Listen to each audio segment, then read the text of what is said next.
നമസ്കാരം പ്രിയമുള്ളവരെ. പൊതുരംഗത്ത് നിൽക്കുന്നവർ, സാമൂഹിക പ്രതിബദ്ധതയോടെ പ്രവർത്തിക്കുന്നവരൊക്കെ തന്നെ വിവിധ തരത്തിൽ പ്രണയത്തിലായിരിക്കുന്ന പലരുടെയും വിവാഹത്തിൻ്റെ ഒരു പക്ഷേ വീട്ടുകാരോട് സംസാരിക്കാനും വിവാഹം നടത്തി കൊടുക്കാനൊക്കെ തയ്യാറാവുന്നുണ്ട്. ഞാൻ എൻ്റെ ജീവിതത്തിൽ ഏതാണ്ട് 7 കല്യാണം എൻ്റെ ഒരു ബസ്സിലെ ജീവനക്കാർക്ക് വേണ്ടി ചെയ്തിട്ടുണ്ട്. ഒരു ബസ്, ആ ബസ്സിൽ ജോലി ചെയ്തിട്ടുള്ളതിൽ 90% ആൾക്കാരും പ്രണയവിവാഹിതരായിരുന്നു. അടിച്ചുമാറ്റി കല്യാണമൊക്കെ ചെയ്തു. ജാതിയും മതവും ഒക്കെ വിട്ട് കല്യാണം നടത്തിയിട്ടുണ്ട്. അതിനൊക്കെ മുഖ്യ കാർമ്മികത്വം വഹിക്കുകയും ചിലതിന് മുൻനിരയിൽ നിന്ന് തന്നെ പ്രവർത്തിക്കുകയും ചെയ്തിട്ടുണ്ട്. അവർക്ക് വേണ്ടതായ എല്ലാ സഹായവും ചെയ്തിട്ടുണ്ട്. അപ്പോഴൊക്കെ ഞാൻ അവരോട് ചോദിച്ചിട്ടുള്ള പല കാര്യങ്ങളും, ഒന്ന് അവരുടെ ഡേറ്റ് ഓഫ് ബർത്ത്, അതിന് നമ്മൾ SLC ബുക്ക് തന്നെയായിരുന്നു പലപ്പോഴും നോക്കിയിട്ടുള്ളത്. ആധാറും മറ്റു കാര്യങ്ങളൊന്നുമല്ല, SLC ബുക്ക് തന്നെയാണ് പ്രിലിമിനറി ആയിട്ട് നമ്മൾ ചെക്ക് ചെയ്തിട്ടുള്ളത്. അതിനകത്ത് പലതും പോലീസ് സ്റ്റേഷനിൽ കയറിയതുണ്ട്, ദേവസ്വം ഫണ്ട് ക്ഷേത്രങ്ങൾ വെച്ച് നടത്തിയതുണ്ട്. അതൊക്കെ തന്നെ അവർ സന്തോഷകരായി ജീവിക്കുന്നു എന്നുള്ളത് മറ്റൊരു കാര്യമാണ്. പക്ഷെ ഞാൻ എന്നെപ്പറ്റി ഒരു സാധാരണ മനുഷ്യൻ എന്ന രീതിയിലാണ് ഇത് പറഞ്ഞത്. എൻ്റെ തൊഴിലാളിയോടുള്ള സ്നേഹം, അത്രയേ ഉള്ളൂ. അവനെ പിറ്റേന്ന് എനിക്ക് ജോലി കിട്ടണമെന്നുള്ള ആഗ്രഹത്തിൻ്റെ പുറത്ത് ചെയ്തു എന്നൊക്കെ. ഒരു സംസ്ഥാനത്തെ വിദ്യാഭ്യാസ വകുപ്പ് മന്ത്രി ശിവൻകുട്ടി, ഇന്ത്യൻ പാർലമെൻറ്റിലെ രാജ്യസഭയിലെ നമ്മുടെ സംസ്ഥാനത്തിന് വേണ്ടി ഘോരം സംസാരിക്കുന്ന പ്രണയവിവാഹിതനായ റഹീം, ഇപ്പോഴത്തെ അഡ്വക്കേറ്റ്, ഇതിനെല്ലാം ഉപരി ഇവരെയൊക്കെ നയിച്ചുകൊണ്ട് ലോക കമ്മ്യൂണിസം കേരളത്തിൽ എന്നും പുലരണം എന്ന് വിചാരിക്കുന്ന മാഷ്, അധ്യാപകനാണ്. ഞാൻ മനസ്സിലാക്കുന്നത് ഡ്രില്ല് സാറാണ് എന്നാണ് മനസ്സിലാക്കുന്നത്. അദ്ദേഹത്തിന് ക്രാഫ്റ്റോ ഡ്രില്ലുമായി ബന്ധപ്പെട്ട എന്തൊരു പോസ്റ്റായിരുന്നു. അതായത് കണ്ണൂരിൽ വന്നിട്ടുള്ള ടീച്ചർമാരുടെ ഒക്കെ ജോലി അതായിരുന്നു, തയ്യലും മറ്റുമൊക്കെ ആയിരുന്നു.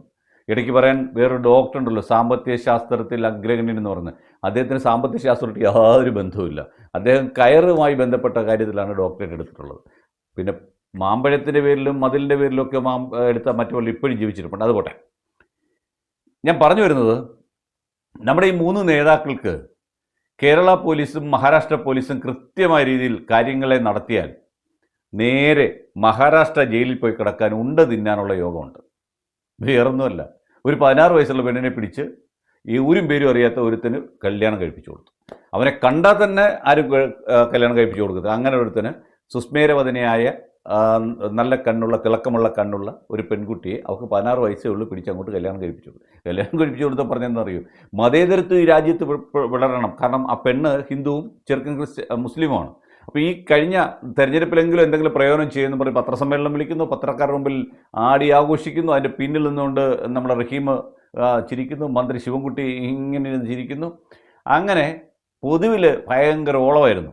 നമ്മുടെ ചാനലുകാരെല്ലാം തന്നെ ക്യാമറ കണ്ണുകൾ ഒപ്പിക്കൊണ്ട് മന്ത്രി ശിവൻകുട്ടിയെ വാനോളം പുകഴ്ത്തുന്നു, നമ്മുടെ ഇദ്ദേഹത്തെ പുകഴ്ത്തുന്നു, മറ്റവരെ പുകഴ്ത്തുന്നു, എല്ലാം അപ്പോഴായിരുന്നു ലവ് ജിഹാദ് എന്ന് പറഞ്ഞ് BJP-ക്കാരും വരുന്നു. ഇതാരും സംഭവിച്ച് കഥ നിങ്ങൾക്ക് മനസ്സിലായെന്ന് തോന്നുന്നു. നമ്മുടെ കുംഭമേളയ്ക്കൊരു സുന്ദരി വന്നില്ലേ, കുംഭമേള സുന്ദരി, അവിടെ വെച്ച് കണ്ട് ചാനലുകാർ ആരും ഒരു പത്രക്കാരൻ കണ്ടിട്ട് അവിടെ വൈറൽ സുന്ദരിയെ നമ്മുടെ ബോച്ച ഇവിടെ കേരളത്തിൽ കൊണ്ടുവരികയൊക്കെ ചെയ്തില്ലേ. നല്ല വസ്ത്രം മേടിച്ചു കൊടുത്തു, നല്ല ആഭരണം മേടിച്ചു കൊടുത്തു, നല്ല ആഹാരം മേടിച്ചു കൊടുത്തു, നല്ല ബിൽഡിങ്ങിൽ താമസിപ്പിച്ച് തൻ്റെ ഉദ്ഘാടനങ്ങൾക്കൊക്കെ പ്രോഗ്രാമുകൾക്ക് കൊണ്ടു നടന്ന് കേരളത്തിലെ സുപരിചിതയായ ആ സുന്ദരി, പേര് ഞാൻ പറയുന്നില്ല, പേര് പറയാൻ പറ്റത്തില്ല. എനിക്ക് ഇന്നലെ വരെ പേര് പറയായിരുന്നു, ഇനിയിപ്പോൾ പറയാൻ പറ്റത്തില്ല. എന്തായാലും ഈ പ്രശ്നം വന്നു, ഞങ്ങളെ രക്ഷിക്കണമെന്നും പറഞ്ഞ് ഈ പെണ്ണിൻ്റെ വീട്ടുകാർ തിരക്കി വരുമ്പോൾ കൂടെ ഈ മുസ്ലിം പയ്യനുണ്ടായിരുന്നു. അതുകൊണ്ട് ഈ പെൺകുട്ടിയും ചെറുക്കനും കൂടി ആധാർ കാർഡും ഒക്കെ ആയിട്ട് നേരെ പോയി തമ്പാനൂർ പോലീസ് സ്റ്റേഷനിൽ പോയി. അവിടേക്ക് SHOയ്ക്ക് മിനിമം ബിരുദമെങ്കിലും ഉണ്ടാവുമല്ലോ.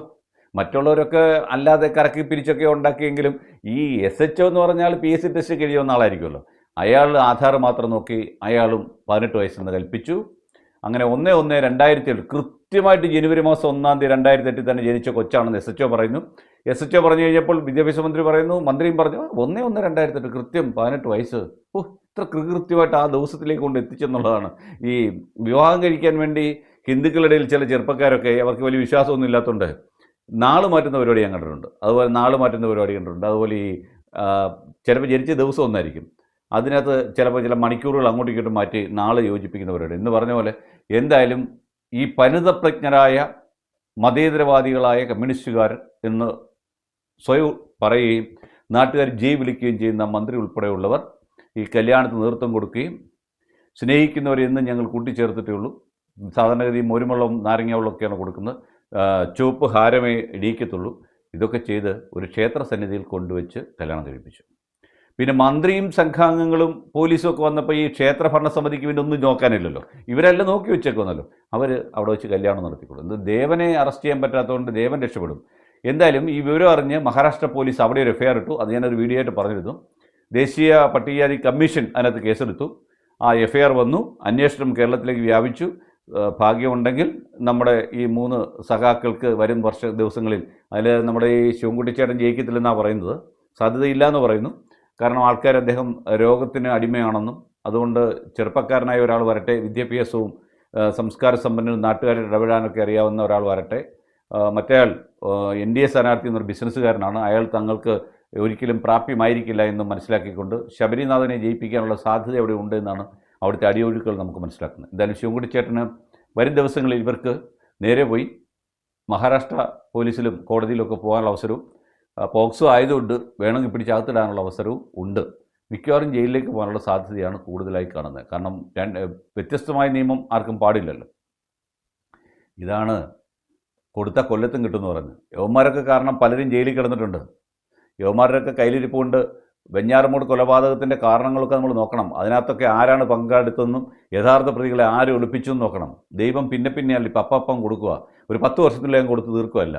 കാരണം നേരത്തെ പുള്ളി താമസിച്ച അവസാന കാലത്ത് കിടന്ന് വലിക്കട്ടെ എന്ന് പിടിക്കുകയും വെള്ളം കുടിക്കാതെ ചാവട്ടെ എന്നൊക്കെ അതിന് വിചാരിച്ചിരുന്നെങ്കിൽ ഇപ്പം ഒരു 10 വർഷം 5-10 വർഷത്തിനുള്ളിൽ അങ്ങ് കൊടുത്ത് കാര്യങ്ങൾ കൊടുത്ത് തീർത്ത് വിടുകയാണ് ചെയ്യുന്നുകൊണ്ടിരിക്കുന്നത്. അതിപ്പോൾ സംഭവിച്ചിട്ടുണ്ട്. എന്തായാലും വൈറൽ സുന്ദരിയുടെ ബാക്കിയുള്ള കാര്യങ്ങളൊന്നും ഞാൻ പറയുന്നില്ല. നാക്കിലേക്ക് അങ്ങനെയൊക്കെ വന്നു.